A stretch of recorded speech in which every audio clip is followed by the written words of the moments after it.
Ta'ala. Dialah Maha Pencipta sekalian alam yang merangkumi manusia, haiwan, tumbuh-tumbuhan, bangunan dan sebagainya. Konsep ketuhanan meniti rapat dalam kehidupan seorang insan. Tidak kira mereka menganut agama apa sekalipun, masing-masing mempunyai kepercayaan terhadap Tuhan mereka sendiri. Namun, wujud aliran yang bertuhankan Dajjal laknatullah. Ia lebih bersifat penyembahan ataupun pengabdian kumpulan tertentu kepada syaitan atau janji-janji mereka untuk berkorban apa saja. Dalam ini dapat kita lihat dengan banyak dalam industri terutama industri hiburan, di mana ramai kita tengok mereka yang terlibat dalam industri ini, jika janjinya mereka akan dijadikan popular. Dalam konteks atheism ataupun golongan yang menolak ketuhanan dan juga konsep keberagamaan ini adalah disebabkan oleh kejahilan dia. Oleh kerana itu, bila dia membicarakan soal ketuhanan, dia dapati bahawa dia tidak dapat untuk mentafsirkan dan menganalisis konsep ketuhanan itu sendiri. Perkara Illuminati bukanlah perkara remeh yang tidak perlu diambil berat. Malah, jika dibiarkan, akan perlahan-lahan merosakkan akidah umat Islam. Adakah wujud fenomena ini di Malaysia? Sebahagian daripada keanggotaannya adalah di Malaysia, adalah orang Malaysia. Dinyatakan bahawa lodge ataupun dewan ataupun perkumpulan pertama ditubuhkan pada tahun 1809, sebaik sahaja Pulau Pinang dijajah oleh Francis Light, kemudian Stanford Raffles datang. Dan pergerakan ini tak silap saya telah juga diharamkan untuk umat Islam di Malaysia ini pada tahun, saya rasa mungkin dalam tahun 80-an ya. Tapi ia masih bergerak secara licik di Malaysia, terutama untuk orang bukan Islam. Tetapi masih lagi ada yang kita dapat tahu orang Islam pun menjadi ahli kerana benefit yang diberi ataupun manfaat yang diberi itu amat tinggi ya. Secebes kewujudan Freemason di negara ini mampu menggoyah akhlak dan moral anak remaja yang masih mencari identiti mereka di negara ini. Apakah tujuan mereka sebenarnya dalam menyebarkan fahaman ini? Strategi yang digunakan adalah untuk menguasai kuasa, menguasai entertainment, menggunakan entertainment untuk melalaikan, menggunakan wang untuk membeli, menggunakan media untuk mencorakkan fikiran orang lain-lain daripada Freemason, untuk menggunakan apa-apa jenis kuasa yang ada, termasuk juga penyembahan syaitan, untuk menjauhkan manusia daripada keyakinan atau menyembah pencipta. Maknanya dia keluar daripada konsep agama yang ada di dunia ini. Tujuan dia lebih nak melalai dan menggunakan. Contohnya dia lalaikan orang Islam, tapi digunakan orang Islam ini. Jadi orang Islam ini diberi pula reward, diberi duit, diberi pengaruh macam tu. Jadi satu masa esok bila dia minta sesuatu, kita terpaksa bagi, ahli terpaksa bagi dan ikut apa kemahuan organisasi itu. Illuminati adalah perkara yang berbahaya. Walaupun mereka mengatakan diri mereka sebagai tidak beragama, tetapi mereka menyembah Dajjal, makhluk yang dilaknat yang akan muncul sebelum dunia ini hancur. Dikatakan Dajjal mempunyai satu mata yang mampu melihat segala-galanya. Adakah benar perkara tersebut? Apabila golongan Illuminati itu, antara simbolnya ialah the all-seeing eye, mata itu, satu mata itu. Dan orang mengaitkan mata yang satu itu dengan Dajjal, sebab dalam hadis Rasulullah menyifatkan bahawa Dajjal itu mempunyai satu mata dan bahawa Dajjal ini memang akan muncul pada akhir zaman. Malah dalam satu hadis dinyatakan bahawa Dajjal ini akan muncul di satu tempat yang dinamakan Khurasan. Jadi cerita ataupun penjelasan Nabi Rasulullah mengenai Dajjal ini cukup terperinci jugalah kalau kita teliti berdasarkan hadis-hadisnya. Contohnya dalam kita lihat simbol-simbol, antara simbolnya adalah mata. Ia semua berkaitan itu. Macam mana dia mempengaruhi pergerakan ini, mempengaruhi dan menguasai.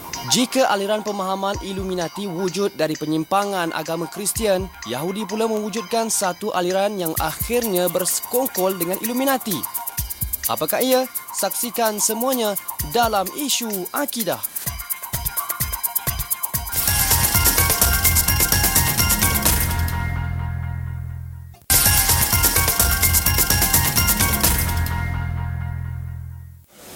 Para penonton, apabila kita terlalu mencintai dunia dan tidak berjaya untuk menunaikan tanggungjawab kita sebagai seorang khalifah di atas muka bumi ini, maka ketika itulah Freemason mengambil peluang atas kealpaan dan kelalaian kita.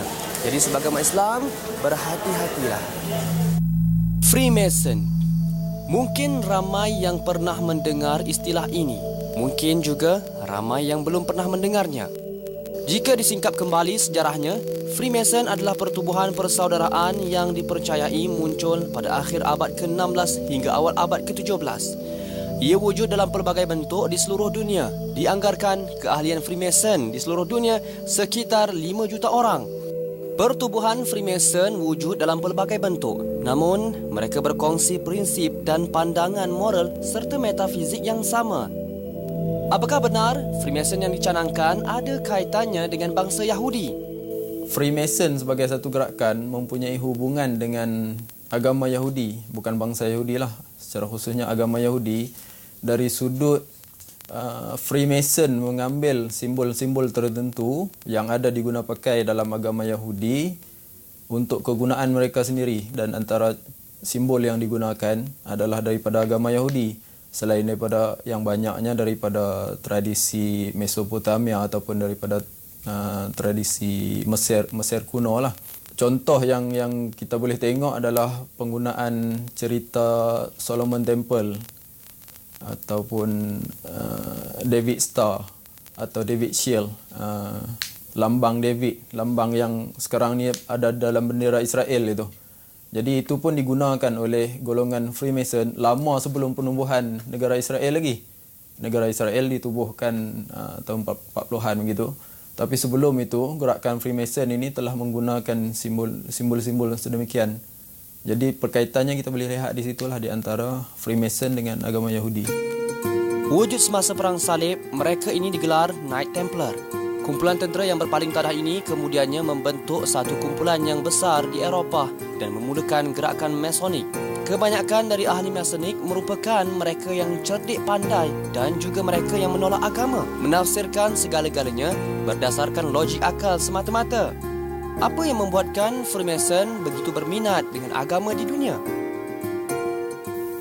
Saya rasa perkaitan ini dibuat sebab ada elemen ataupun ciri keagamaan dalam amalan Freemason. Sebenarnya Freemason ini sekadar satu brotherhood, satu perkumpulan yang bertujuan untuk kebajikan, tetapi dalam nak menjadi ahli itu dia ada amalan-amalan ritual. Jadi saya rasa sebab itu Freemason diandaikan seolah-olah bersifat agama. Walaupun kalangan ahli Freemason sendiri tidaklah menganggap diri mereka ataupun kumpulan mereka itu sebagai agama.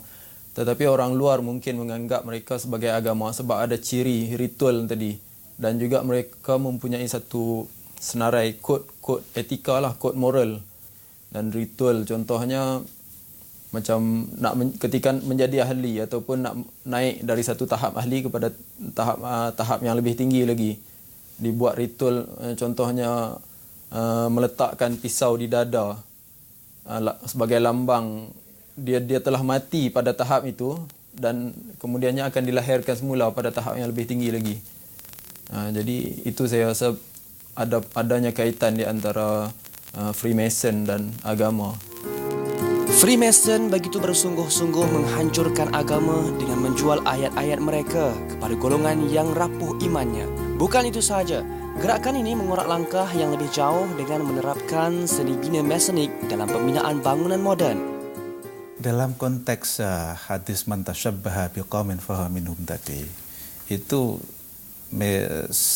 seharusnya memang meliputi segala hal, ya, dalam seni bina, dalam tata cara berpakaian, ya, dalam pergaulan sehari-hari, dalam cara makan dan sebagainya. Cuma yang perlu kita tahu pasti adalah sejauh mana seni bina itu memang betul-betul ada unsur yang memang dimaksudkan ya, sebagai upaya untuk menanamkan nilai-nilai Freemason atau Illuminati tadi. Unsur seni bina yang dikatakan mampu menarik perhatian mata yang memandang turut dijadikan modal bagi membangkitkan fahaman mereka. Sejak akhir-akhir ini, semakin banyak pembinaan yang dikatakan menggunakan unsur zaman Firaun ke dalam seni bina moden mereka. Apakah unsur-unsur ini ada di Malaysia? Nilai-nilai dan ajaran-ajaran Illuminati ini sudah masuk dalam disiplin ilmu bina atau reka bentuk itu, architecture. Jadi kita mesti tahu pasti siapa yang sebetulnya merancang itu. Perancangnya itu siapa? Adakah betul-betul memang dari pihak-pihak yang ada kaitannya dengan Freemason atau Illuminati ini atau tak? Ini yang perlu kita tahu pasti. Ada beberapa yang nampak memang ada simbol-simbol yang secara dekat mungkin tak nampak. Tapi kalau kita tengok dari jauh, dari atas, ya, itu nampak sekali. Ada yang nampak sekali juga mirip dengan simbol-simbol Freemason dan Illuminati. Mereka bekerja sama sebagai satu organisasi demi menyesatkan umat Islam. Bangunlah, wahai wajah Islam, jangan tidur. Apakah kaitan antara Illuminati dan Freemason? Nantikan semuanya dalam isu akidah.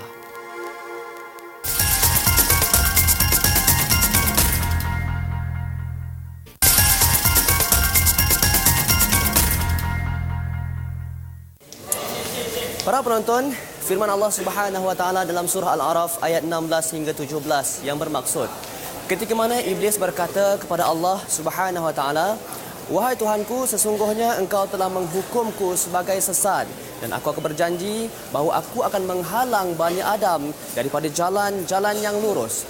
Aku akan datangi mereka di hadapan dan di belakang mereka, di kanan dan di kiri mereka. Dan kemudian engkau akan dapati hanya sedikit daripada mereka yang bersyukur dan taat kepadamu." Jelas sekali saudara, kita lihat Freemason ini merupakan suatu tipu daya syaitan. Adakah kita mahu mengikut jejak langkah syaitan? Tepuk dada, tanya iman kita masing-masing. Walaupun Illuminati dan Freemason berasal dari agama yang berlainan, namun kedua-dua aliran ini masih dalam satu konteks yang sama, merosakkan akidah umat Islam. Kedua-dua fahaman dan pertubuhan ini dikesan tersebar luas di dunia, tidak terkecuali di Malaysia. Illuminati adalah satu kumpulan rahsia yang ditubuhkan di Jerman pada tahun 1776. Nama tokoh yang menubuhkan perkumpulan tadi ialah Adam Weishaupt. Perkaitannya timbul apabila Adam tadi dalam nak mengembangkan idea rasionalisme kerasnya mempergunakan rangkaian Freemason. Di situ berlaku perkaitan. Sebenarnya dia sebelum dia menubuhkan Illuminati, dia masuk dalam perkumpulan Freemason untuk mengembangkan ideanya. Tapi tidak sangat diterima. Kemudian barulah dia menubuhkan perkumpulannya sendiri yang dia kenali perkumpulan tadi sebagai Illuminati. Jadi di situ mulanya hubungan di antara Illuminati dan juga Freemason. Hubungan mereka bukan lagi rahsia. Matlamat dan tujuan mereka juga sama, menghancurkan agama-agama yang besar demi memajukan fahaman mereka.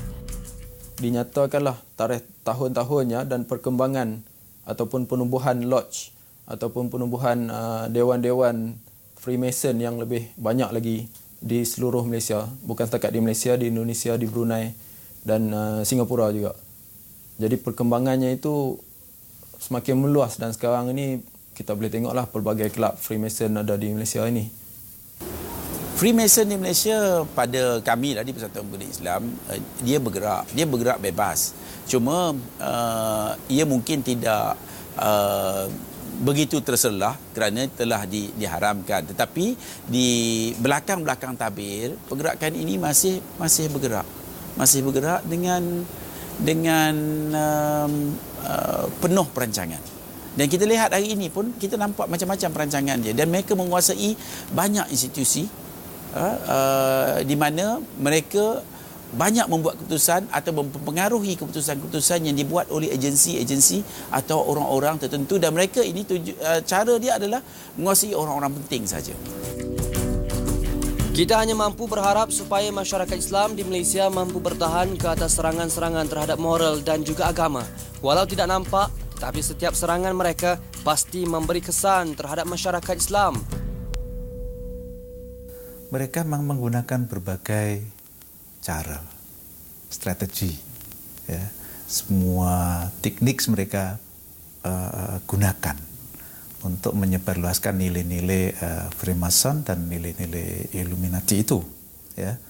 Melalui film, melalui drama, melalui musik, melalui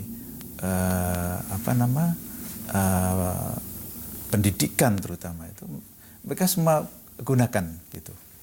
Melalui film tentu saja lebih dahsyat, ya, karena memang umumnya itu kelompok dari kalangan muda, ya, itu lebih gemar jika menonton film-film itu, ya. Dan kebanyakan memang budaya dari luaran itu disebarkan melalui film-film macam itu. Jadi saya rasa memang pengaruhnya sangat besar sekali, ya. Film dan media elektronik ini yang sangat atau luar biasa pengaruhnya. Apakah yang diperlukan dalam membentengi diri dari fahaman Freemason dan Illuminati ini?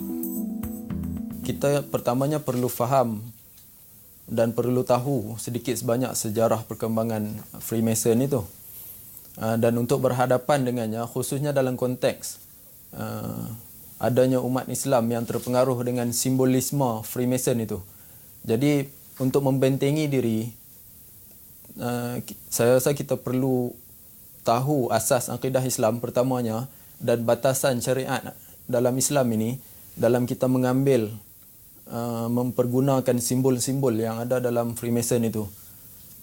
Dalam syariat jelas bahawa kita tidak boleh menyerupai pengamalan ataupun kepercayaan agama lain.